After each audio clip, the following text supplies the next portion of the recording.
Where are you going? Are you departing us? Where am I heading? They said you had to stay all day. I wanted to stay all day. Did you really? No, I didn't. I have to go drive my Jeep home. There you go. There it is. Gotta have fun. Oh, go. Oh shit, sorry. I did that on purpose.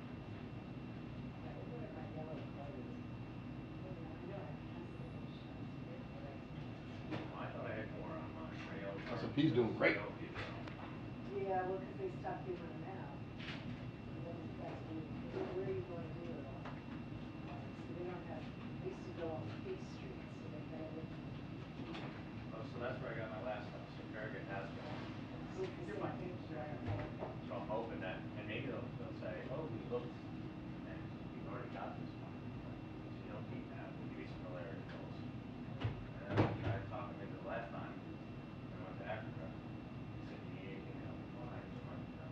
You need anxiety? Well, get as many as you can. A lot of anxiety. Yeah.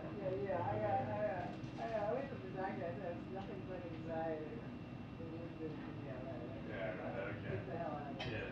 Get out. Forget about it. Get out. I said, I have to sit here and have Lewis every single day. It's nothing but anxiety. I had to go. Make it back. Yelling at me non-stop. Oh my God.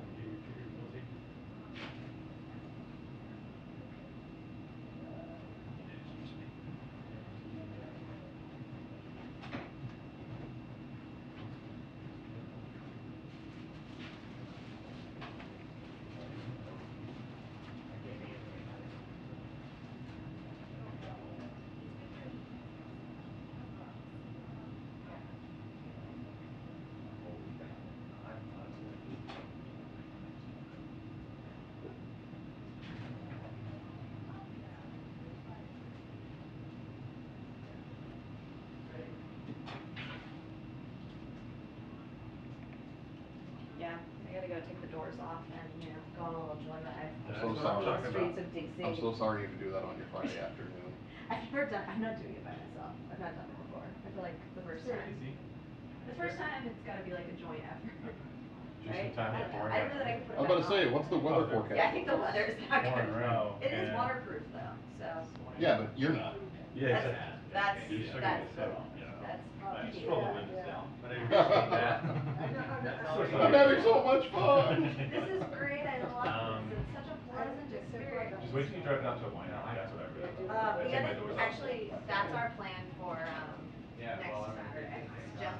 Jeff went to Lollapalooza, so I am just taking it on superfluous trips all weekend by myself. But, the next weekend, we're taking the doors off, we're going Stop in Russia? out to like Leesburg or Oh, yeah. something. I went out to some creek and went out there. Yeah. Just like this.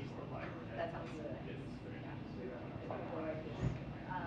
All right, well, have a great weekend, everyone. You too. Later, buddy. You have a pleasant and easy afternoon. Yes. Yeah. No.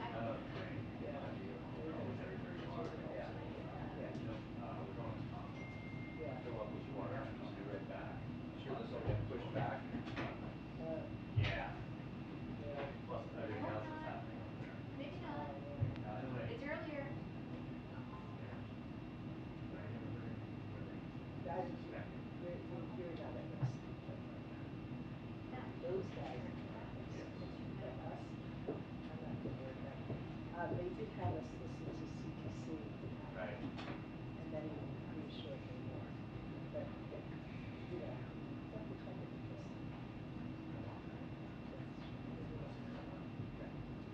It's just not, I think it's the biggest thing I will miss it.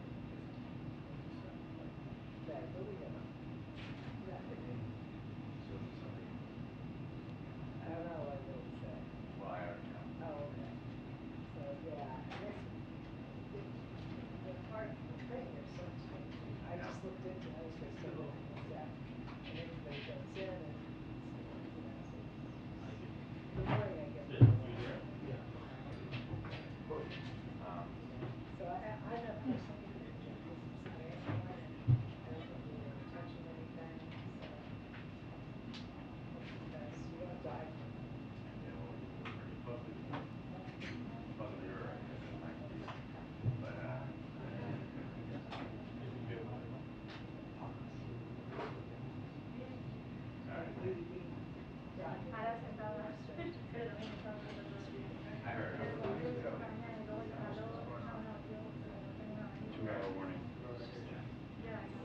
Oh, they're being serious. I was like, No.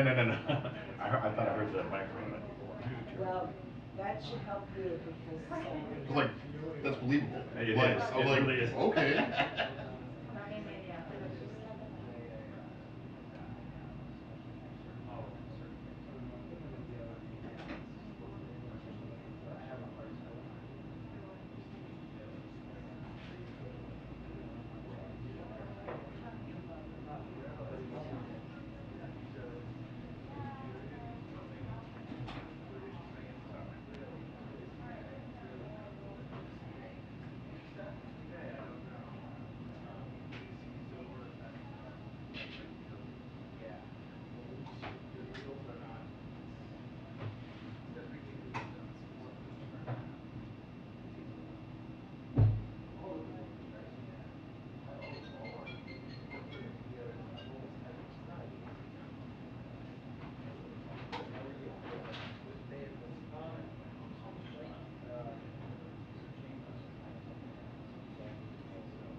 It's so cold in here to brawl. Hmm? I feel like we could hang meat in here. Are you serious? It's cold. I think it's lovely. If it was 5 degrees cooler, I'd still be happy. Yeah. You cold? No, but I really hate this weather though. Well, I hate this weather, but I feel like we come in from out there where it's humid, Feels and then we wonderful. walk in here and then it's like clammy. I think hanging meat would be a little questionable in here. Not me. Not me. And usually I'm really warm, so maybe I'm sick. Maybe there's something wrong. Shit, maybe I'm. Oh no, don't say it. Don't put that out there. All right, who's asking hard questions today? Anybody? Anybody gonna ask hard ones? I think just everybody's Friday. That's So the best day to do it, man. Throwing a really good fastball on a Friday. Wouldn't that be cool? Comes out, kids are like, okay, take the first question. I'm like, let's break for the weekend. All right, let's go. Oh God. Sounds like Congress. Jonathan Carl used to call me the briefing room fluffer That's because I would I would get a reject before that briefing. Oh no. You gotta ask hard questions. I haven't heard any hard questions, and the next thing you know, bang, bang, bang.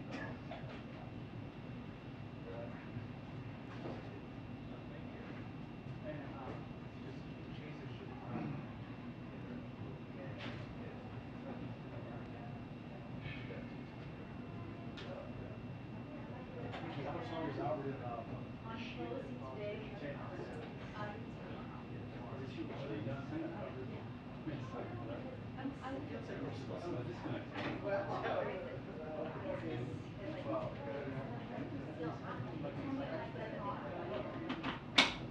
Figure I should put a battery that has more than 10%. Yeah. This would have to be fun. second room had a good question about how they do it, and they said, you don't want to discuss the details in public if you, or negotiate in public. You come out and say it, which is precisely what you, because that's precisely what you're doing. I'm like, yeah, that's exactly right. Yeah.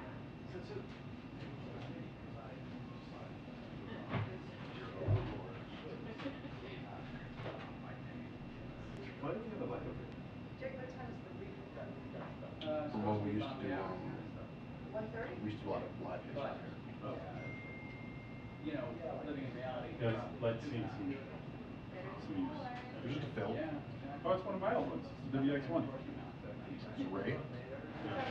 It's a direct cast. It's like a little one by one. Yeah, I remember. Yeah. Oh, is this part of the, because I left a bunch of lights on. No, that's been there. Oh, it's been there. Yeah. Oh, it's from Ray. He never. Someone's like, oh, he's not using those. All the direct casts that I had 3 light kits from in live shots. Or, Yeah. We had Draycast, Aladdin's, and what else? He had some older Omnis and Pro lights. Oh, that's right. Yeah. So I had 3 Omnis, 2 Pro lights. 3 Omnis? Yeah. I put them in the to be recycled bin. He had a bunch of light bulbs too, so I told OJ, somebody could use these. Nobody. Game changer. I get here. Oh, just like try giving them away. They call like different schools. People like, no, we're good. Oh, so, you know, any cheap photographer in a small market would have died for stuff. Nobody even wants them. They're not LEDs. People only want LEDs. I'm surprised we all still have fingerprints.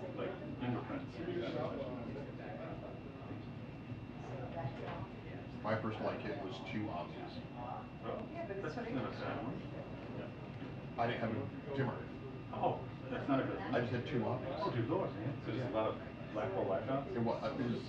Or you put them really far No, back? no. 2 black hole light shots. That's all I had. But like nobody, I didn't know how to do it. Like somebody showed me a picture from like WFAA, and I was like, I don't know how they did that. Like that makes. Yeah. They must have different cameras and different lights. Yes.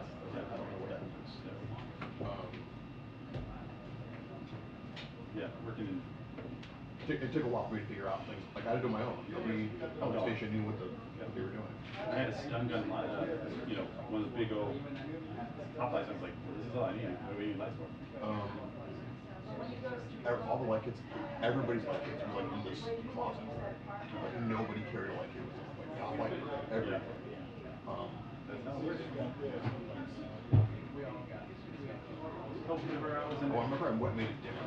And like somebody yelled at me. I took it to like an engineer. Cause like I made my own dimmer switch. Yeah. Cause like Omnis you can't use like an off the shelf dimmer switch. So I made my own dimmer switch. And somebody yelled at me, and I went to the engineer. Like, why do you need this? I'm like, cause I want to make my lights dimmer. And he's like, why? And I would try explaining to him, and he's like, that doesn't make any sense. Like, they need to be as bright as possible. He's like, that's dumb. And I was like, I don't know, man. Like, they need to be as bright as possible. What's the doing to us? Because the internet wasn't really a thing, so it wasn't like I could show him. You know what I'm saying? Like, I remember I can't believe saying that in our career. Internet wasn't really a thing back then. I remember getting the DVDs, and I was watching. Those DVDs were coveted wherever I went. Here's how I worked for NBC. Yeah. I used to work at KSA. I remember the first time I saw Not Burgess. No, not Burgess.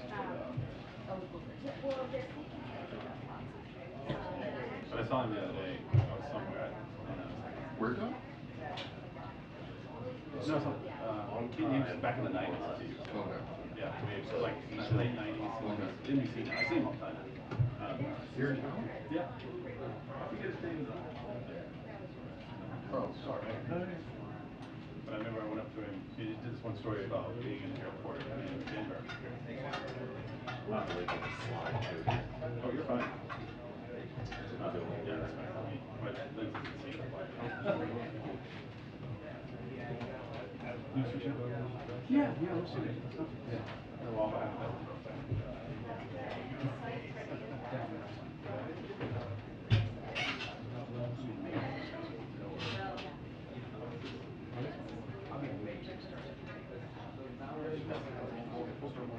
Yep.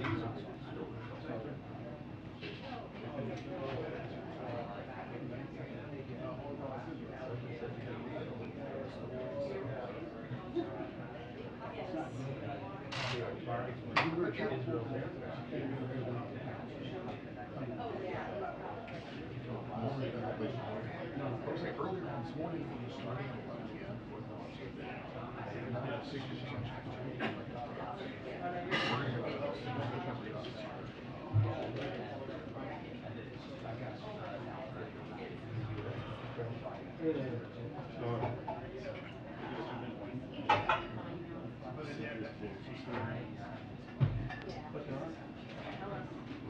year. I mean, what's that? Yesterday, I swear to God, it rained like 15 minutes, like without a catch. Yeah. Then it dried. I got home from Puerto Rico yesterday morning, and I got home at 11. So I got pulled up, I'm like, well, this is bad. I went and took a shower, and I was like getting in the shower, I'm like, well, it's starting to rain. By the time I dried off, I'm like, is it over? Yeah.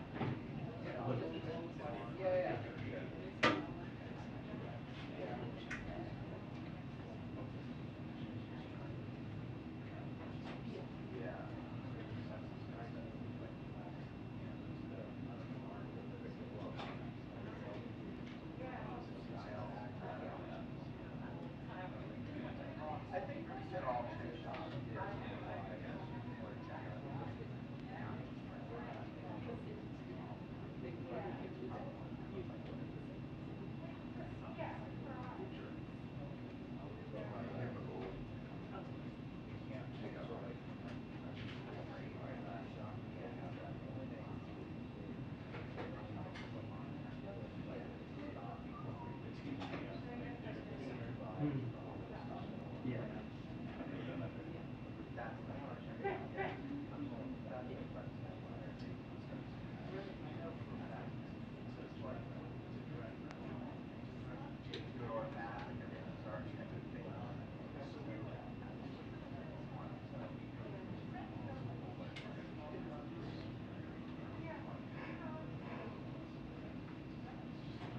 So they first 2 years I was the last trucker on the unit.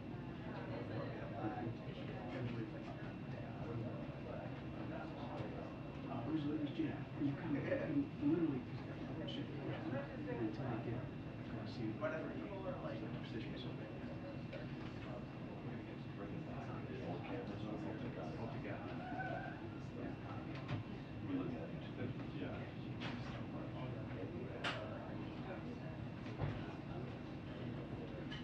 Depends on how bad I do today. Exactly. Yeah, or more back.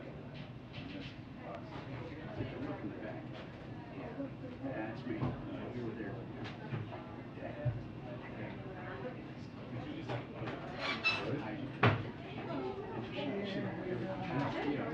So you can tell. I mean, after a while. It was all.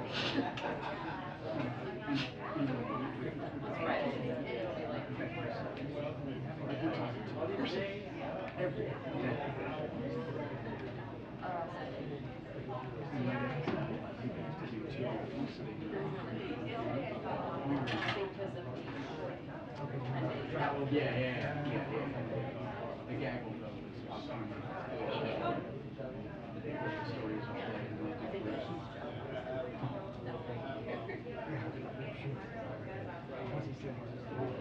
Yeah, exactly. Probably will make sure she's not It's just that's right. It's not afraid of them.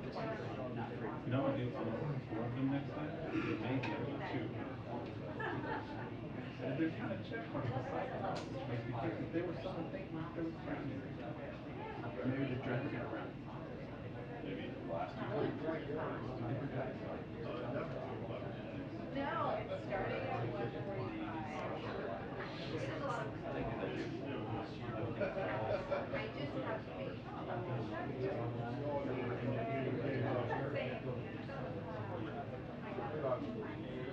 Oh, yeah.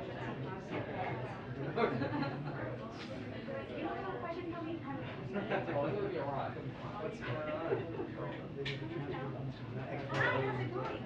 Yeah, I'm always nervous when there's nothing on the schedule on a Friday, but seems like everything's in place.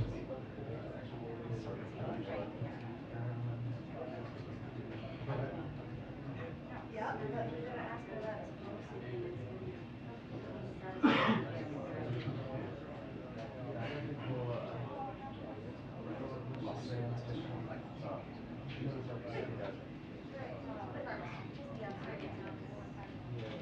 It was nice clean when they redid it. It does? Because before this was piers, it was just It was stairs, actually. It was these stairs. There was a curtain back there, and the guy who ran the malt sat behind that door.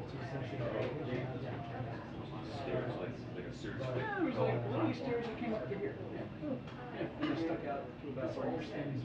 And we all go behind the presbytery to take turns. Stand up. They get rid of that and they And then redid it, yeah, it's a good. No more stairs.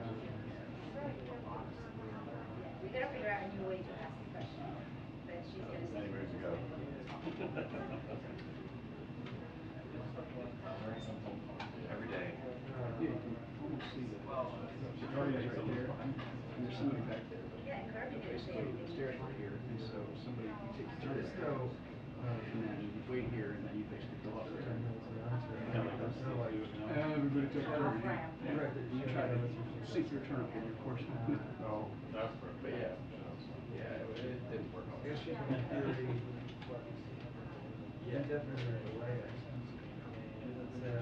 Yeah.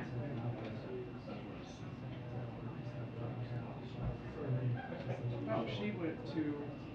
Yeah, she went up to the hill. She was here. The Chinese Congress, the ACO term.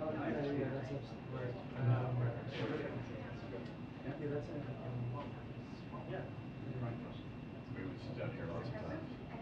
Still, You would sit in here.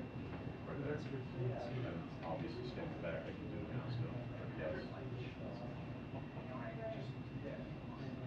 guys like agree to not do that anymore? I think when they redid it, I just, I don't know, they just kind of, yeah. Because they gave it, a working room there, mounted cameras up here, so they gave other options. So.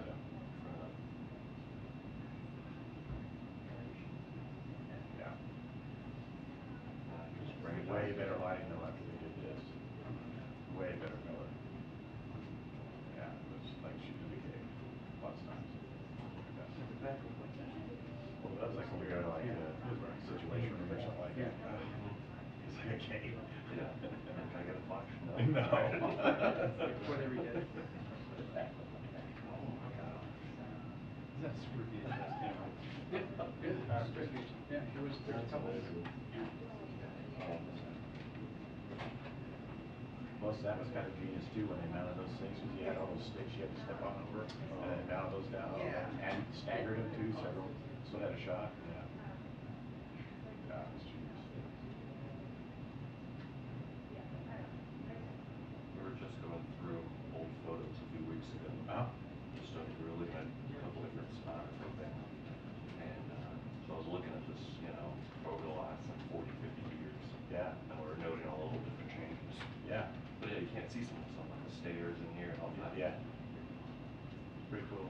While they were remodeling this, we had to go across the road in the conference center, whatever, briefer, or what do they call it? Conference center or something? Wisconsin. Conference center, yeah. So we would go over there and. You guys ever go to the EOD for a while? Yeah, I used to go for all the time. Yeah. There was some like the Indian Treaty Room? Yeah, right. Yeah. 450 OAOB was where I used to go. Yeah. And now it's not there anymore. They turned it into something else. Yeah, now it's just like a general purpose. Well, now there's South Dakota Returning taking place there. Yeah. And we Yeah, used that's to go right. up the fourth floor. Yeah. Then we tossed cable out the window. That's how you no cable. And now the windows don't open.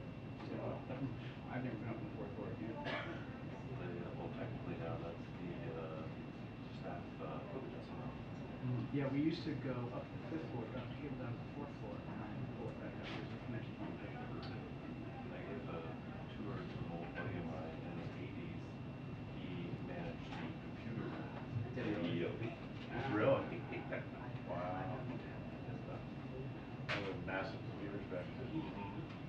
I like that window, I guess, whatever that stairwell is, just right off that stairwell. Yeah. On that view, yeah, we can see, yeah, it's really cool. I'm like, man, I'd love to be able to photograph a lift or a landing, either one from there, that'd be freaking awesome. You know, so that's the library, the little patio there, that's the library there. And it's a great view for bringing one. I know. Sometimes when I'm not down there, I go out there and just watch it from the window. Really? It's really nice. Can we get permission to photograph it like that, what do you think? Yeah. Yeah. Yeah, it's like not rated for a certain amount of people. Right. Maybe some stills. Yeah.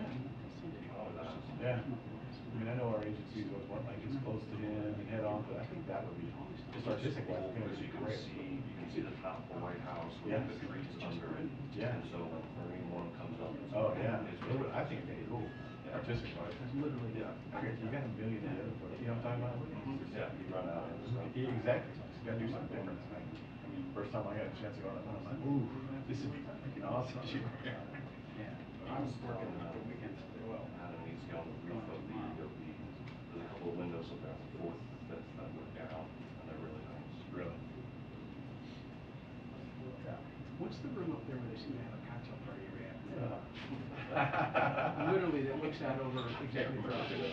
You know what I'm talking about? Yeah. I mean, literally, it's like cocktail hour every afternoon at like 5 o'clock. And you can hear him step out the back of the tent. It's like 20, 30 people up there, and it looks like, why can't I go to that open? I've gotten a couple of the yells as I'm like walking out of work. No, I'm already done. Yeah, walking out. This has been, 16 minutes I've been here. What's your average day here, you think? It depends. Like today's short, but I mean, like easily 12 hours.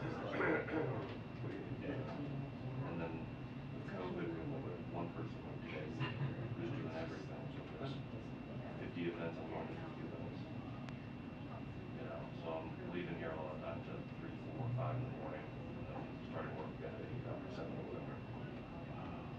How far do you live from here? I live in Alexandria. Okay, yeah. So, Yeah. for some people a little further out, trying to juggle kids and stuff, it's a little difficult. It's a lot of hours for you guys. No matter what administration it is, as soon as it's coming, it's hourly, and it's working at you, He said he's trying to get there. But it just depends as we, change administration, the schedule changes, the hours never change. I just put you to the meeting on here. Previous one was nice because I didn't have to come in earlier. Yeah. Wow. What, how long have you been working? This is 5 years now. Is that right?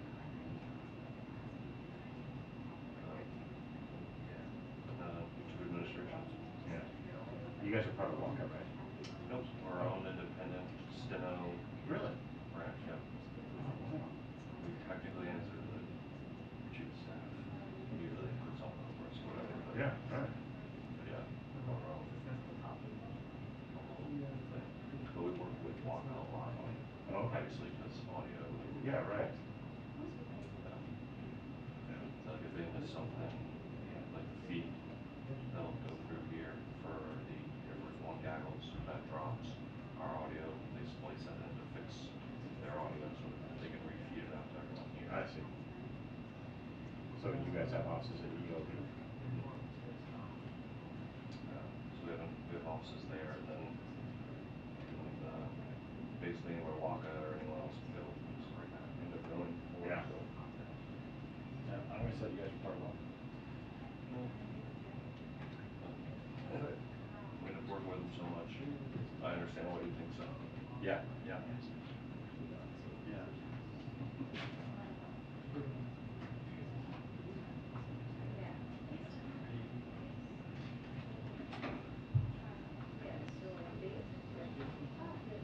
So if you're taking audio, so you get back, you can put it on.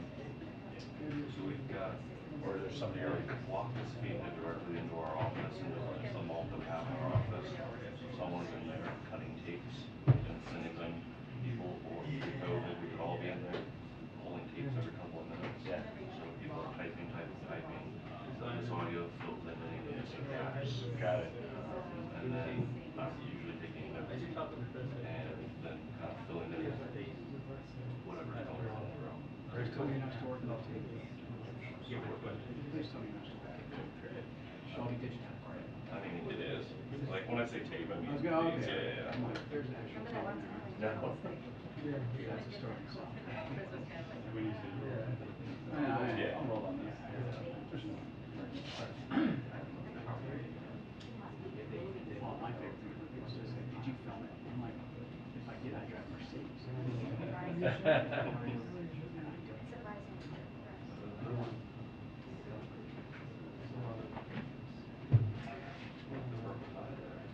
Sir, thank you.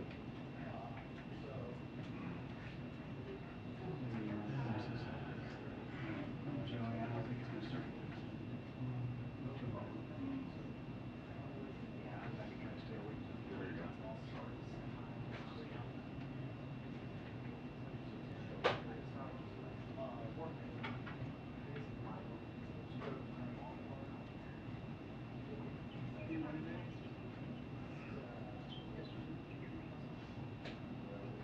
That was me.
Sure, go ahead.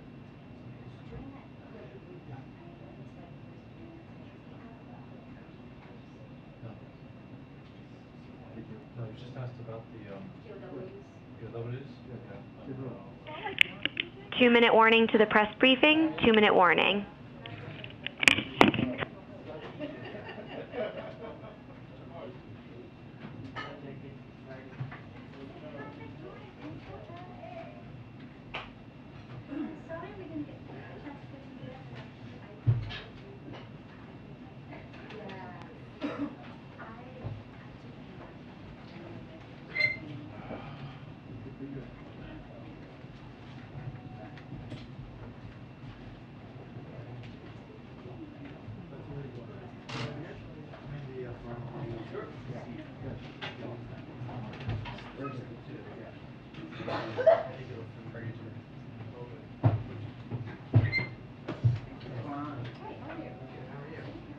I think it's that one. And no. Yeah. Yeah. Oh, sorry. Kristen.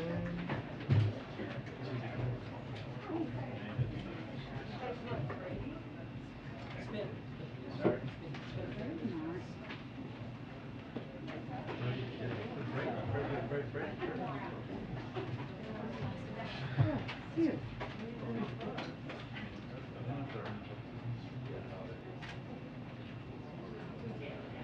So early today. I know, thank God. This is so nice.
Good afternoon, everybody. Good afternoon. All right. Happy Friday as well. Okay.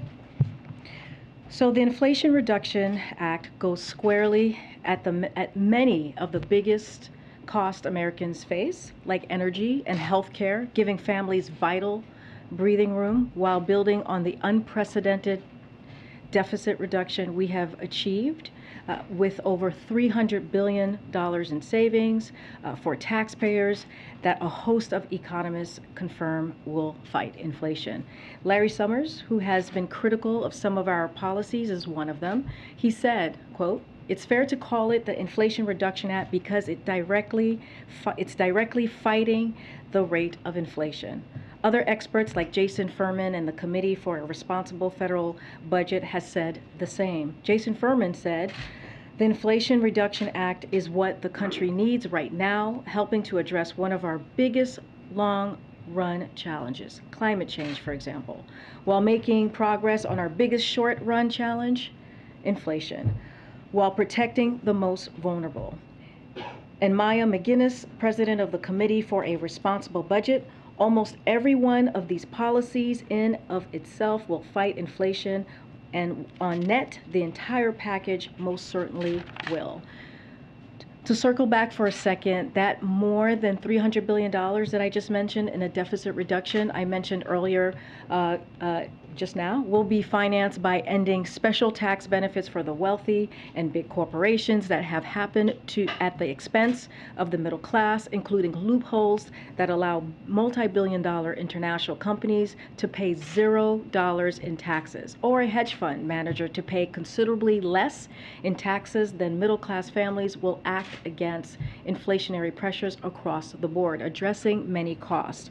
The president's biggest priority is cutting costs for families and fighting the global problem of inflation that is affecting the world, and that's why he wants to pass this as soon as possible. And while Democrats have a concrete plan to take on cost, congressional Republicans don't, and they are so strongly opposed to ending welfare for big pharma, cutting energy costs, and cutting the deficit that they aren't just uniformly opposed to this bill, but most House Republicans even voted against yesterday's competitiveness bill that the Chinese government wanted to kill. They even blocked legislation to help veterans exposed to toxic chemicals in service of their country. The last thing I want to talk about is the Kentucky flooding that we have seen, that all of us have seen these past day or two. And just to give you a little bit of an update, the White House is continuing to closely monitor the devastating flooding in eastern Kentucky, and President Biden is receiving updates very regularly. Our hearts break for the families of those who have lost their lives or are missing, and to all those who have been impacted. The president reached out to Governor Beshear, as some of you may have already heard, last night, and left him a voicemail offering the support of the federal government, and I expect they will speak at some point today. He also called Senator McConnell this morning to offer support. This morning, the president approved the governor's request for an expedited major disaster declaration and ordered federal aid to supplement state and local recovery efforts. FEMA Administrator Criswell is also on the ground today to tour flood damaged areas of the state with Governor Beshear and state and local officials. Search and rescue efforts are ongoing with more than 20 search and rescue teams on the ground.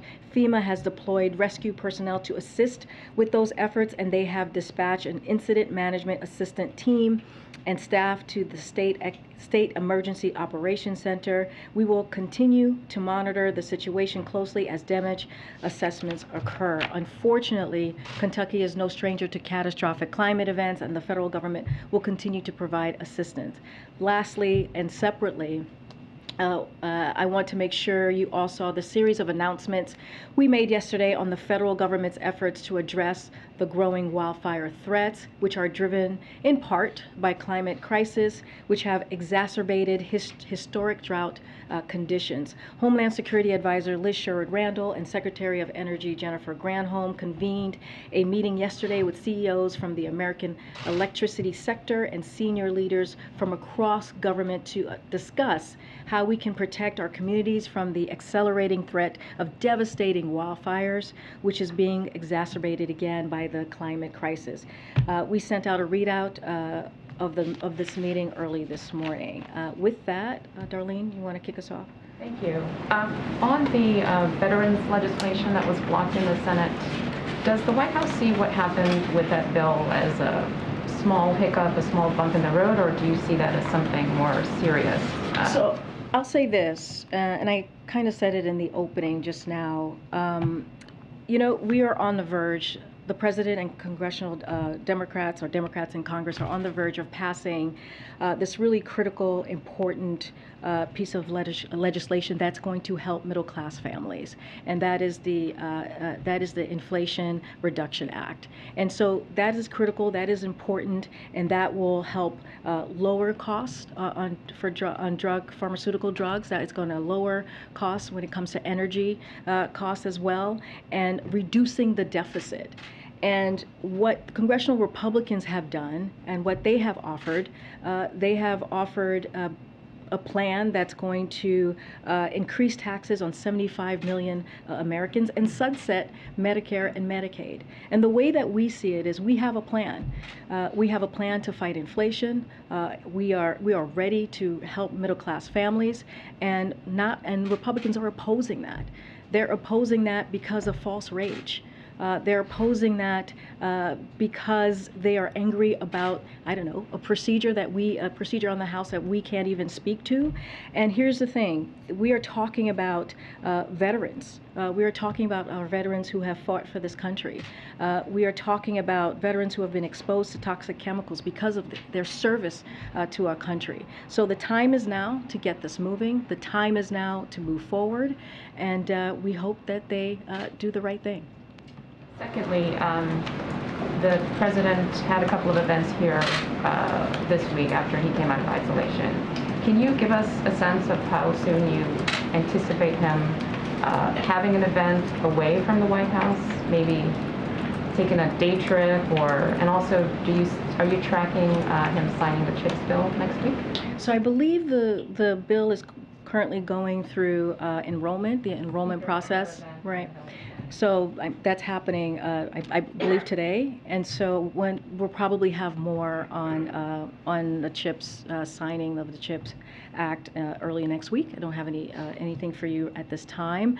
And as you know, I think someone asked me this question yesterday about when is he going to get out there. And if you know Joe Biden, if you have followed this president, and I know you have, Darlene, for many, many years, you know that one of his favorite places to be is to be out there talking directly and engaging with everyday Americans.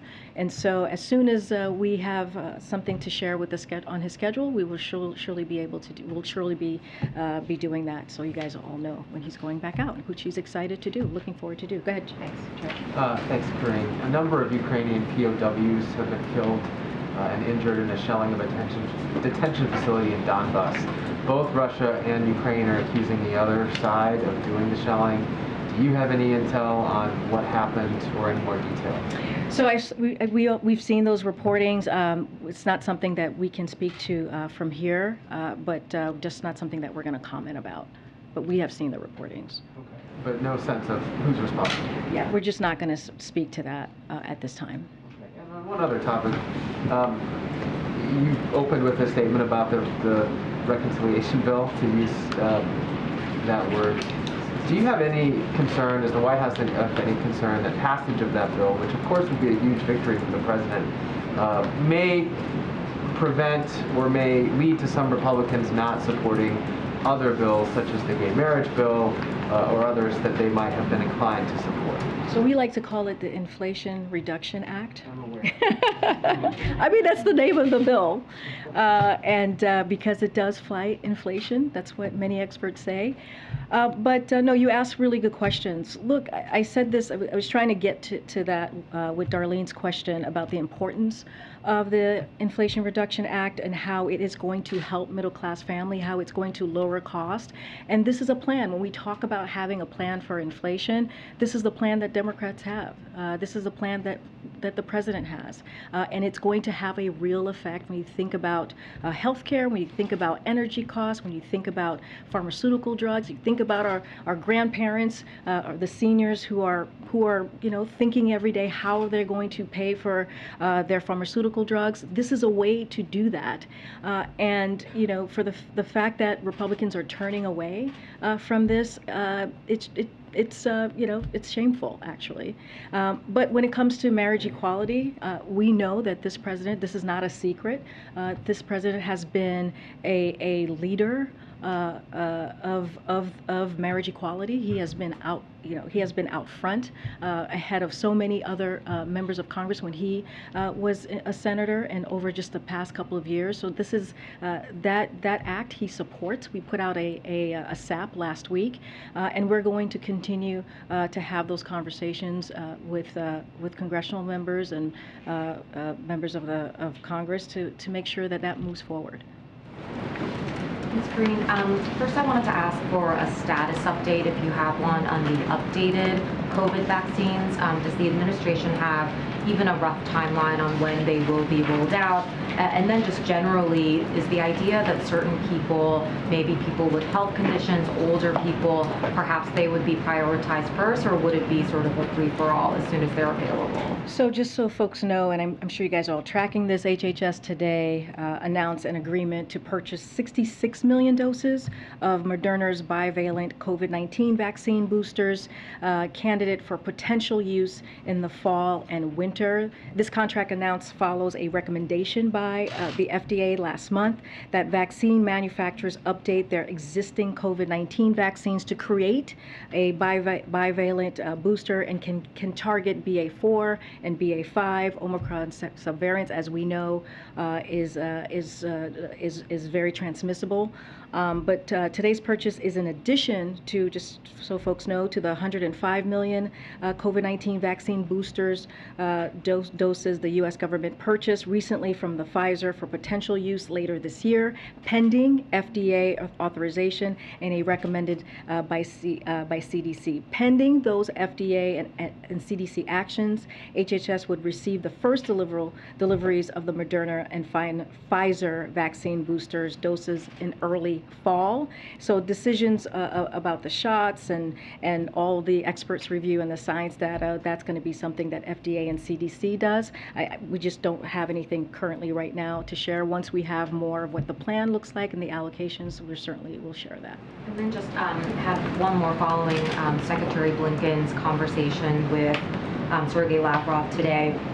Is the White House currently open to President Biden directly having a conversation with Vladimir Putin to try to make progress on the U.S.'s offer to get Brittany Griner and Paul Whelan out of Russia? I know at various points in the past there were suggestions, right now may not be the right time, just given everything that's going on in Ukraine. Just wanted an update on that. So Secretary Blinken thought it was important to make clear where we and our global partners stand on several key issues. Clearly, Brittany Griner and Paul Whelan was part of that. He reiterated our substantial proposal, which you heard from Secretary Blinken yesterday, which is on the table.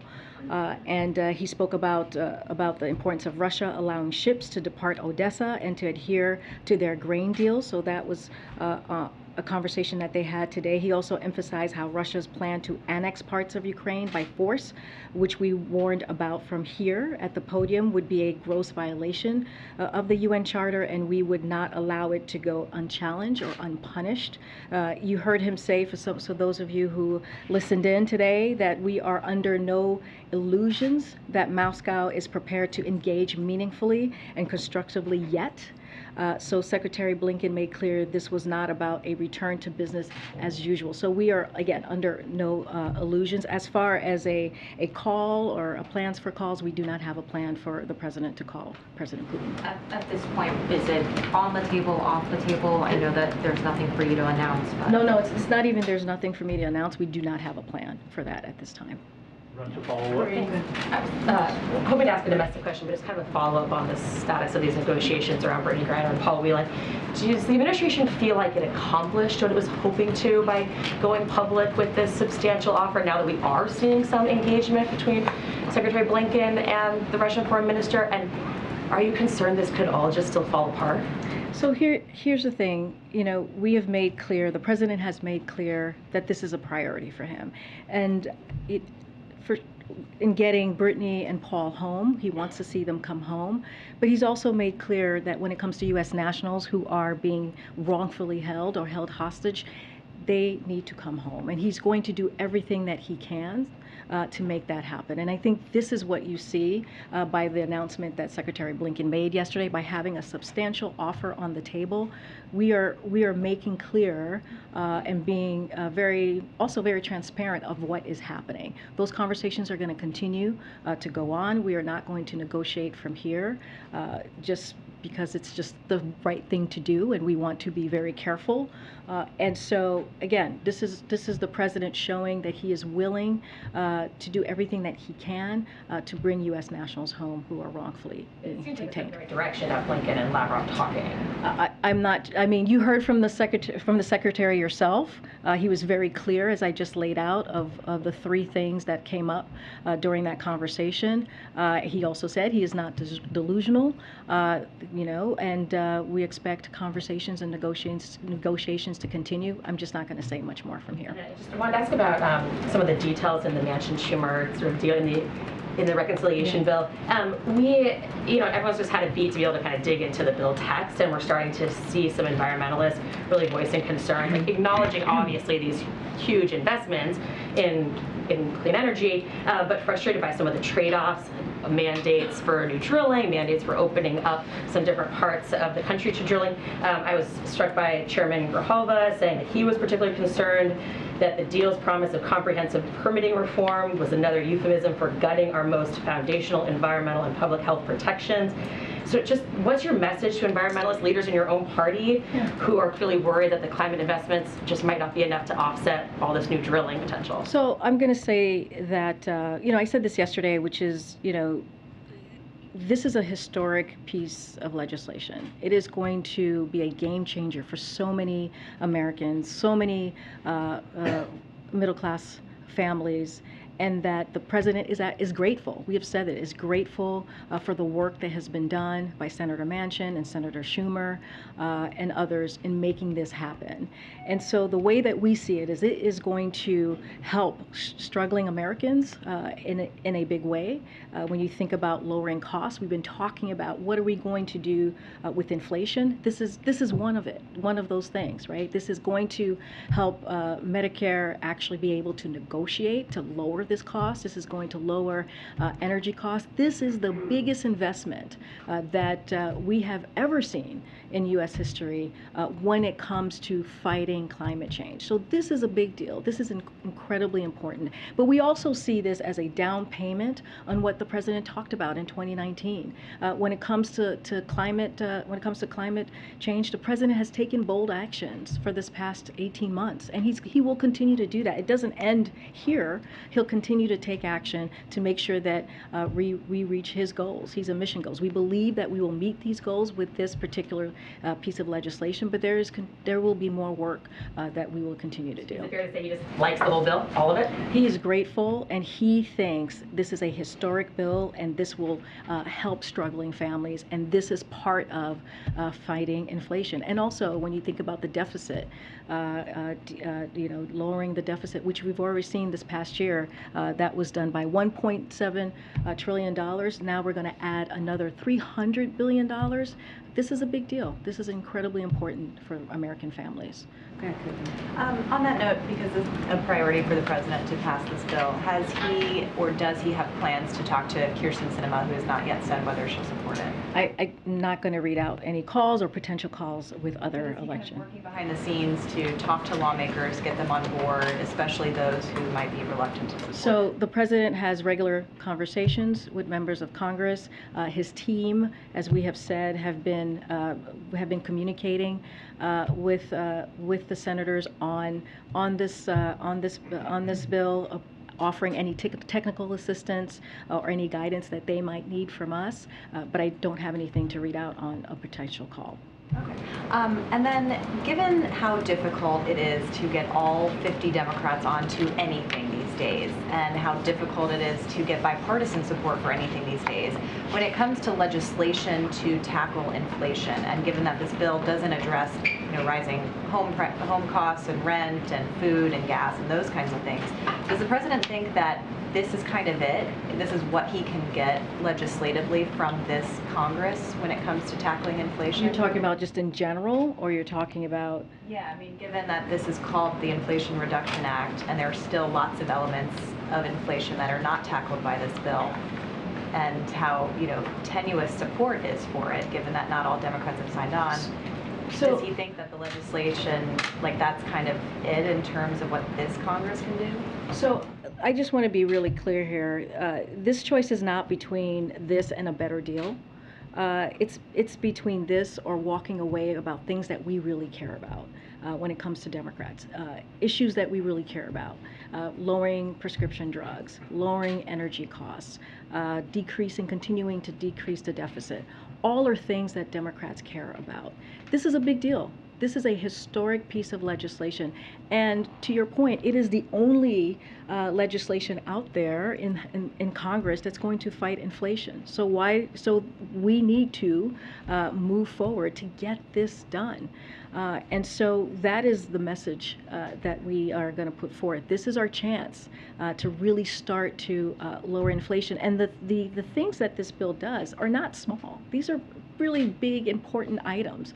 If you ask many American families, if you ask them, hey, are you able to pay for your drugs, your medical needs that you really need every day, or seniors, you ask our seniors that question, I'm sure most of them will say, no, I have difficulty paying for those bills. I mean, that's what we're talking about. We're talking about giving some relief to families, to seniors. It's going to go a long way. Again, this is a historic piece of legislation, and we encourage folks to support it.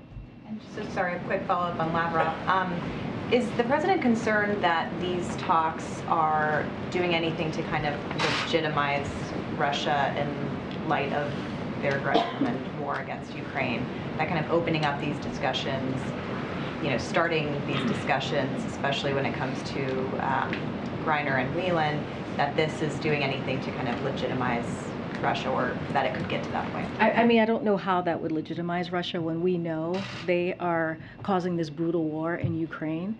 When that is fact, when that is known, when you see NATO has come together in a way, coalesce in a way we have not seen in a long, long time to make sure they send a loud message to Russia. When you see the sanctions that have really hurt the Russian economy, I mean, I don't see how they are legitimized at all. If anything, they are now a pariah in the global stage because of what they're doing. So what the president is doing, and the secretary and his team, his national security team, is to make sure we keep our promise and doing everything that we can in bringing home U.S. nationals that are being held, who are wrongfully detained, and that's going to be the focus. And so the president, again, this is top of mind. This is a priority, and that's what you're seeing right now. Free, thank you. Going back to getting the Inflation Reduction Act passed, how does the president see his role in getting this over the finish line? Well, look, this is, as I said moments ago, we see this as a down payment from what he's been talking about in 2019. The president has been very vocal about how he sees dealing with inflation, right? Dealing with high costs. You have seen him the past several months talking about pharmaceutical drugs, and in particular insulin, and how expensive that is for families. You've heard him talk about how families are paying 2 times, 3 times more than families across in other countries. So he's been very vocal. He has been out there. He has done this, gone out there and met with the American people, or spoken in front of them and told that story, explained what Congress needs to do. So we're going to continue to do that work. He has staff here in the White House that's continuing also to have those conversations. And I ask in part, and I know you're not going to get specific about phone calls to Senator Sinema, but does he feel like he gave some space to the negotiators?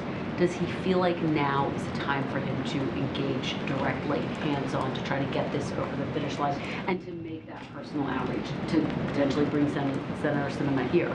So, you know, we're not going to talk about any outreach of any other senators, but I would say that the president has been very vocal here. He has made his point very, very clear to the American people, to the public, of where he stands on these items that we're talking about. When we're talking about climate change and energy costs, when we're talking about drugs, pharmaceutical drugs, and bringing those costs down.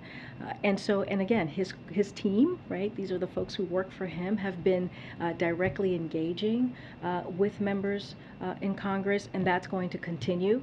And so, again, he has been very vocal, and he'll continue to do that. There's a new polling out by the New York Times, but other news outlets as well, that shows the majority of Democrats don't want President Biden to run again in 2024. The latest New York Times polling has 26% who say they do want him to run.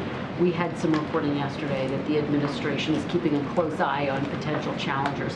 How nervous is this White House when you look at those numbers and when you think about the other Democrats who are out there making their voices heard? So, the president intends to run in 2024. We are a long ways away from that. I cannot get into specifics of any political election polling because I am behind this podium.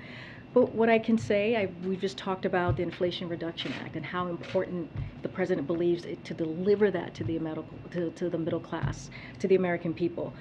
Earlier this week, or just yesterday, the CHIPS Act was passed, and how critical that's going to be to lowering costs, investing in manufacturing. As we talk about inflation, it's going to strengthen the supply chain. All of these things are the work that are because of the work that the president has been doing. So we're going to continue those efforts. We're going to continue to deliver the best way we can, and let's not forget the gas prices as well. That's something that the president has been doing for months, and we have seen a decline for the last 6 weeks. That's our focus. And just one more on the prisoner swap. Does the administration feel more confident now that you'll be able to bring Brittany Griner, Paul Whelan home after the conversation that Secretary Blinken had with his counterpart? We are doing everything that we can to bring Paul home, to bring Brittany home. We believe they are being wrongfully detained, and they should be home with their families, and we're going to continue to do the work to get them back. I'm just going to go ahead, Stephen. Thanks. Congresswoman Maloney, who chairs the House Oversight Committee, sent a letter today urging the administration to declare a public health emergency for monkeypox. Where does that request stand? Dr. Jha talked about this the last time he was in here, one of the last times he was here. He said that is up to HHS to decide, and I would leave it to them to make that decision. Earlier this week I asked you about the TPOXX treatment that has been shown to be effective in reducing some of the pain and the lesions from monkeypox cases. Does the administration believe it has done all it can to see to it that this treatment is made more available? CNN reported this morning that only 230 courses had gone out as of last week with more than 5,000 or close to 5,000 cases. So when it comes to TPOXX specifically, facilities' easier access to treatment is critical and a priority of the federal response. CDC and FDA are working on a range of actions to do exactly that. It's important to note that when it comes to TPOXX, it is FDA approved, but it's approved for smallpox, not for monkeypox. And so it is up to a doctor who is looking to prescribe that TPOXX. They should reach out to the CDC if they feel that that is important. Or their state health department, and will be able to access it. But again, it is approved for smallpox. I do want to say that yesterday, the HHS announced plans to allocate an additional 786,000 doses of Genos vaccines to combat monkeypox, making the total doses of vaccine available in the United States to over 1.1 million doses. So HHS will allow jurisdictions to order doses starting today and we'll ship them soon after. So that is important, as well as testing that we have talked about, upping that so people know what, if they know how to proceed, or if they have monkeypox, and also to make sure that people are educated. That is also something that HHS is doing, and these are going to go to at-risk populations. So we're talking about 1.1 million doses. Okay. Thanks, Green. An official who is associated with Chinese state media is suggesting that if Speaker Pelosi tries to go to Taiwan, her plane could be shot down. Does the president have a response to that? You know, I've been asked about, I know you're asking specifically about the rhetoric that we're hearing from China, but as it relates to the speaker's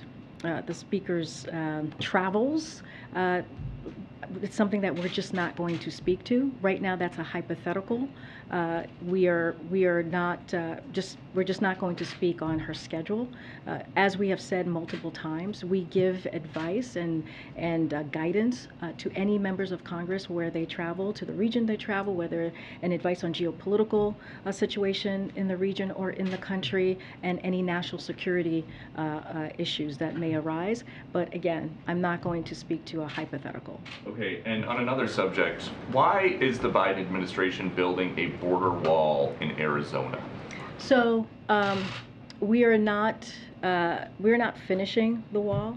We are cleaning up the mess the prior administration left behind in their failed attempt to build a wall. And I just want to be very, very clear here. On day one, we returned the money, the $8 billion the prior administration took from our military. We gave that back to the military, for military families, for schools, for bases. That's what that money was being used. That's what it was taken away from. And so again, what we're doing is cleaning up the mess that the prior administration has done. But President Biden, when he was a candidate, said there will not be another foot of wall constructed in my administration.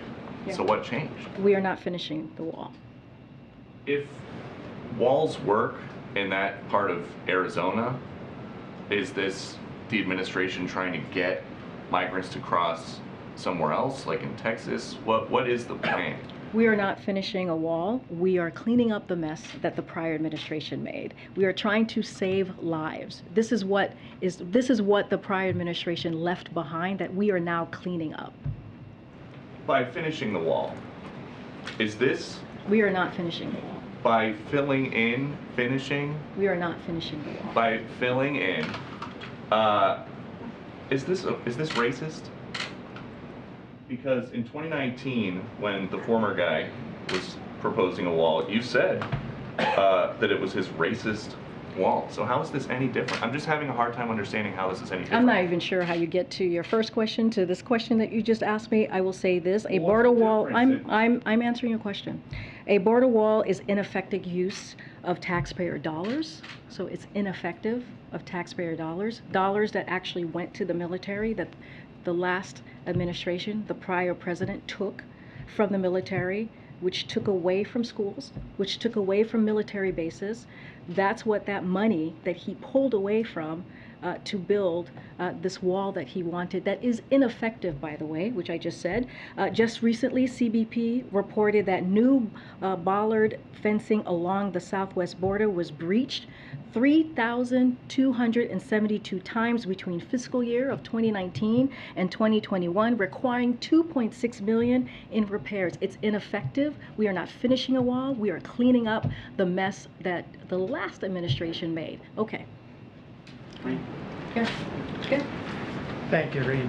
I have a couple of questions, one on Argentina and another one on Mexico. On Argentina, I would like to know where the president's schedule stands in terms of meeting with the Argentinian president. So as you know, consistent with the White House protocol for positive COVID cases, President Biden worked in isolation for 5 days after testing negative. As a result, the planned, to what you're asking me, a visit by President of Argentina has been postponed until a later date. And when we have a new date to share, we will share that. But there's no any idea whether that's going to happen in August or September? We will share a date once we have it. All right, and on Mexico, since Mexico's President López Obrador was here recently and met with President Biden, I would like to know the role the White House played in the request of extradition of Mexican drug trafficker Rafael Caro Quintero, if any. And since the request for immediate extradition seems not to be that immediate these days, is the White House in touch with Mexico at all, or the presidency of Mexico in order to expedite this process? So that is a law enforcement matter, so I would have to refer you to Department of Justice. I guess my question was whether President Biden touched on this matter when President López Obrador was here at the White House, and if the White House played any role, that's the NSC or the president himself, on this matter. When it comes to a law enforcement matter, that is with the DOJ, Department of Justice. That is not something that we would deal with here. Go ahead, Jenny, I'm gonna come back down. Thanks. Quickly to go back to the Inflation Reduction Act, there's a projection out from the Penn-Wharton budget model today that found low confidence that the legislation will have any impact on inflation, and even projected a small inflation increase in the first 2 years.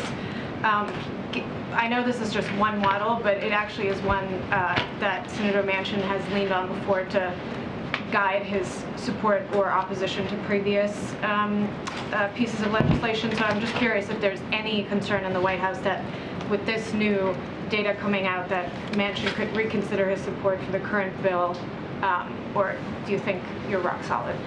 And how this squares. I know you cite other economists. You cited Jason Furman and Larry Summers, but I'm just curious how this squares with what we're seeing today. So there's also, Joseph Stiglitz said in a statement, the compromise agreed to under the rubrics of the Inflation Reduction of 2022 is far more than just an act addressing inflation, although it does that in several ways. It simultaneously addresses several key and long-standing problems facing our economy and society. First, on inflation, there is a simmering debate on the cause of inflation, but whatever side one takes in that debate, this bill is a step forward.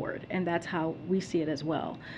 For those worried about excessive demand, there is more than $300 billion in deficit reduction. That is also very important as we talk about fighting inflation. That $300 billion deficit reduction on top of the $1.7 billion deficit that we saw last year is critical, and it will help fight inflation. Reed? Okay. I just wanted to come back to monkeypox really quick. With San Francisco declaring it a public health emergency, New York State getting there as well. Why does it seem that there's a delay, and is there any concern that the administration is moving too slowly on this to declare it a public health emergency? You declared an emergency. Again, that's going to be with HHS. But look, you know, the way, and I talked about this earlier, when I believe the first cases was in mid-May, and in June we put together a comprehensive approach on dealing with monkeypox. We put out 300,000 of vaccine that went to targeted areas, to communities at risk, working very closely with state and local legislators. I just announced another close to 800,000 doses that we will put out there. That's a total of 1.1 million doses. And then we also asked for 5 million after that. So we are doing everything that we can, working with state and local legislators. We think it is our responsibility to fight this virus. We know HHS is certainly committed to doing that. And part of this is going to be educating, as I mentioned earlier, folks, making sure that there's testing out there. We increased our testing as well. And so we're laser focused. We're going to get more vaccines out to the population across the country. Again, that's just one part of what we're doing. The testing and the treatment, we're going to make sure that is more accessible as well, because we understand how important it is for people in communities at risk to protect themselves. So we're going to continue doing that work. Okay. Does the administration feel confident it can get the funding it needs for the monkeypox response from Congress, given that it's struggled to get coronavirus funding for several months? So as the president said the other day, it's critical that we keep investing in the vaccines, treatments, tests, and other tools we need to continue to make progress on this as well. And so we're going to continue to do that. We're gonna, our team is going to work with Congress to deliver on the COVID and monkeypox. It's about $21 billion. Senate is seeking to get that done. So that is going to be continued focus to get that $21 billion. Karine, so Mark Fogel has been in a Russian prison for 11 months and is serving a 14-year prison for bringing half an ounce of medical marijuana that he was prescribed in the United States.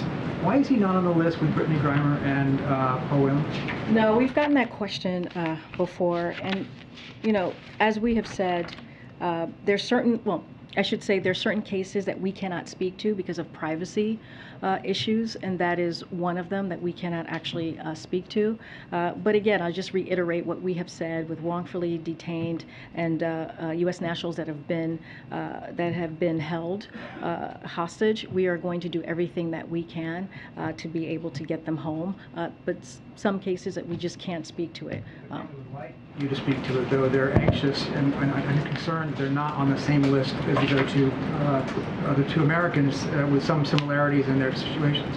So again, there are privacy considerations, so we have no further comment to make at this time, but this is something that we take very seriously. We see this as our responsibility to assist U.S. citizens abroad and monitor their situation, but on this particular case, we cannot speak to it.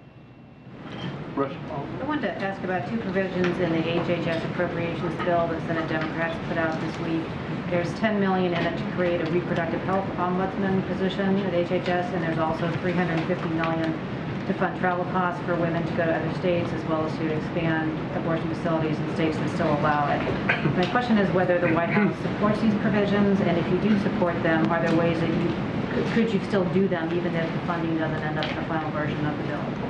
So, the president was very clear about making sure that we provide FDA medications to women and their health care who are making their own decision on how they want to move forward with their family. We know that when the Supreme Court made that extreme decision on Dobbs, it really put a lot of families and women's lives at risk.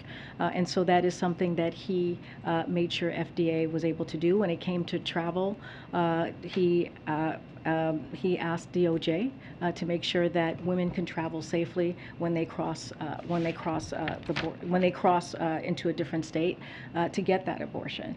And so, I don't have much more to say on the HHS funding.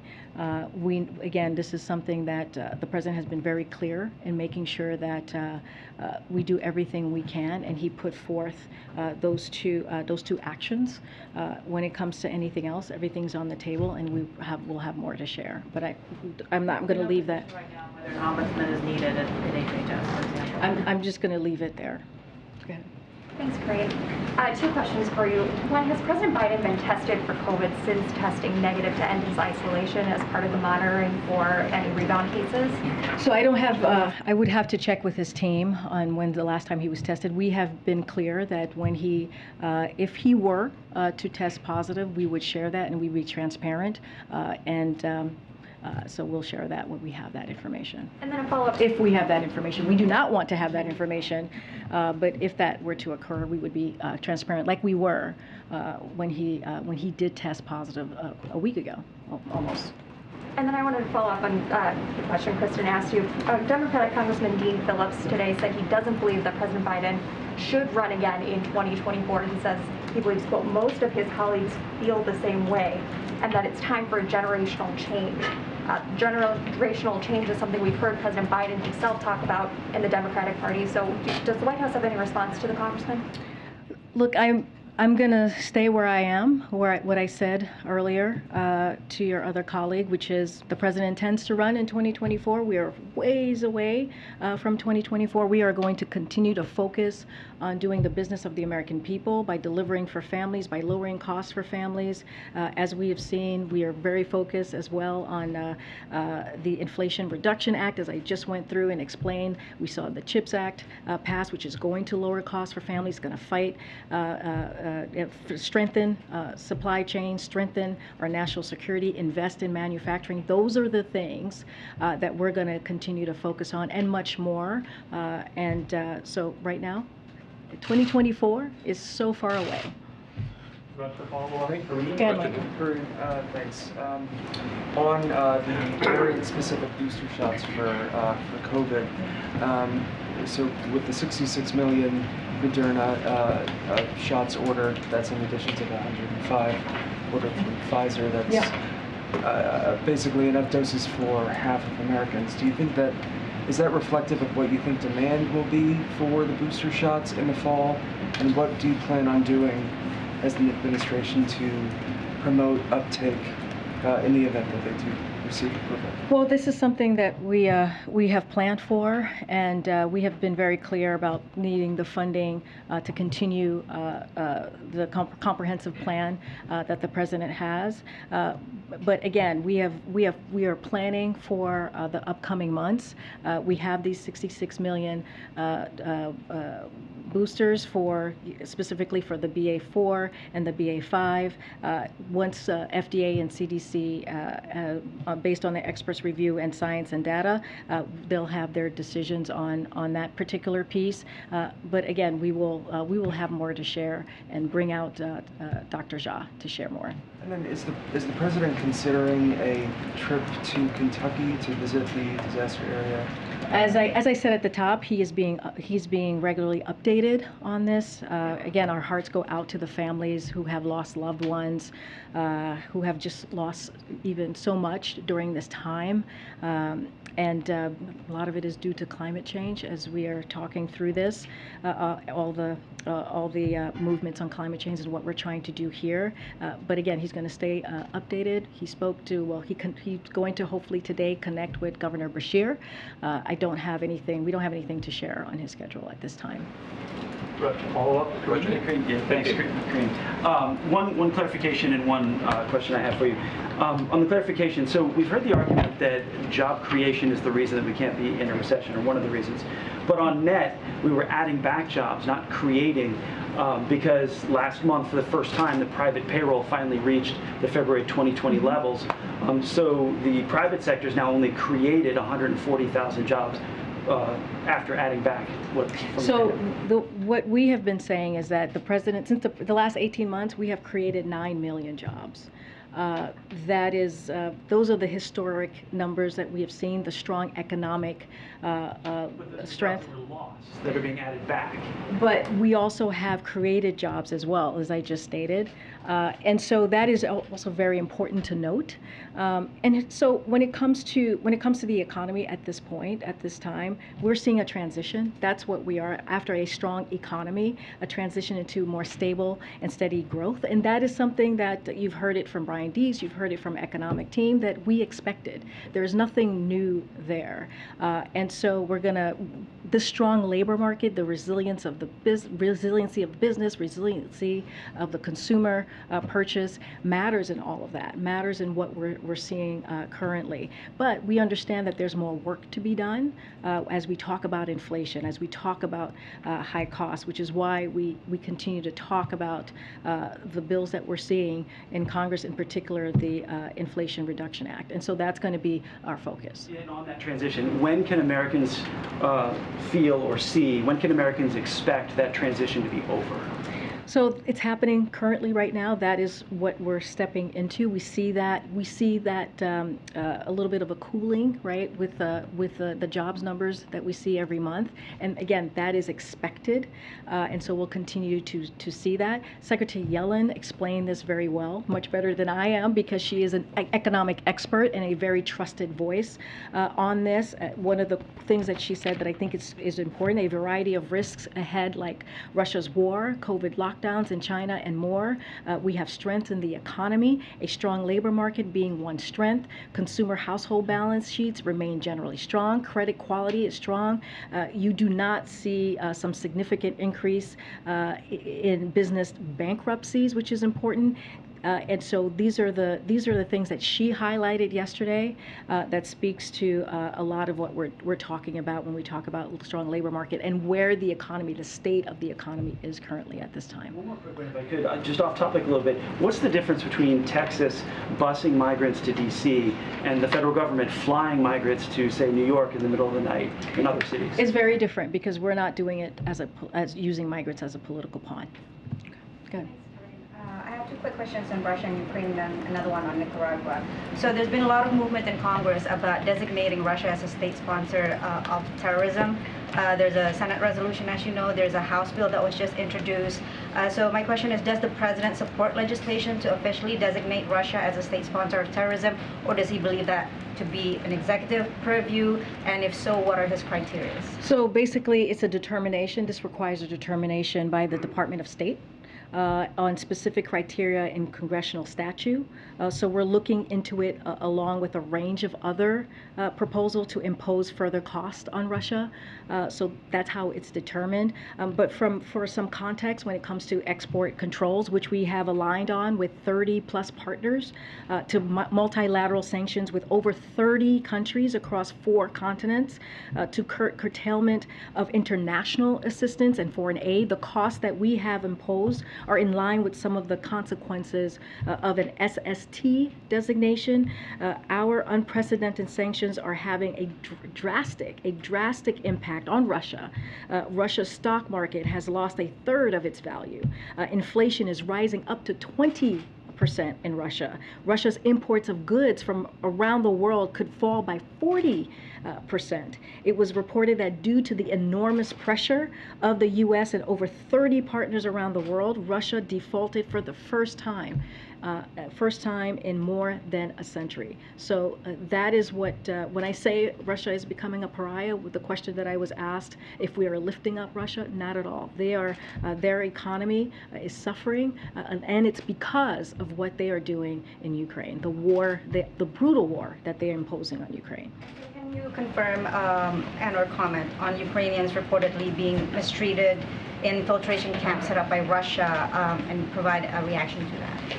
Well, I have not seen those reports, so can't comment from here at the podium. But look, this is a brutal war that Russia has created in Ukraine because they don't want Ukraine to be a democracy, because they don't want Ukraine to be a sovereign territory. That is what Russia is doing. This is not Ukraine. This is Russia causing this war, which is causing also global challenges around the world. So this can end. This can end today if President Putin says so. This could end today. One last one on Nicaragua. So the Nicaraguan government has withdrawn its approval of the president's nominee for ambassador to Nicaragua, Hugo Rodriguez, following his criticism of President Ortega's regime. What is the president going to plan on next? So I need to check back with our team on that particular question. I'll take one last one. One last one. Go ahead. On monkeypox, as I'm sure you know, advocates and medical professionals have expressed concern about the public framing of monkeypox and that it could stigmatize the LGBTQ+ community. I've also spoken to advocates that have said that monkeypox, the name itself, is stigmatizing because of its association with Africa and the history of apes and monkeys being compared, black people being compared to monkeys and apes. The World Health Organization had a meeting about potentially changing the name of monkeypox. Advocates would like to call it MPV using the acronym. Is that something that has been discussed at all with the administration? Would they support that position?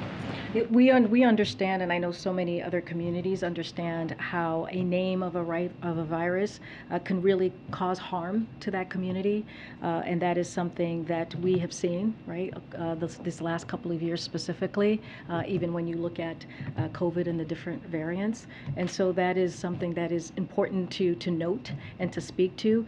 I do not know of any conversations that is currently happening internally about that. Clearly, that is not something we decide on. That is something that, as you just stated, that WHO makes a decision on the names of viruses. So I would leave that to them and would refer you to them. Yesterday, about 100 members of Congress, including Senator Schumer, Booker, and Warren, called on President Biden to extend payments on the pause on payments. I know the administration has been kind of unwilling to say whether or not a decision has been made or if they're still deliberating, but I do wonder, given the recent economic reports, and to what extent inflation is weighing on that decision or deliberation. So that question has been asked by our, I think, Jared was asked this question when he was here last week, and so I leave you to his comments on that. I believe Brian was asked that question actually just this week, so I refer you to his comments on that.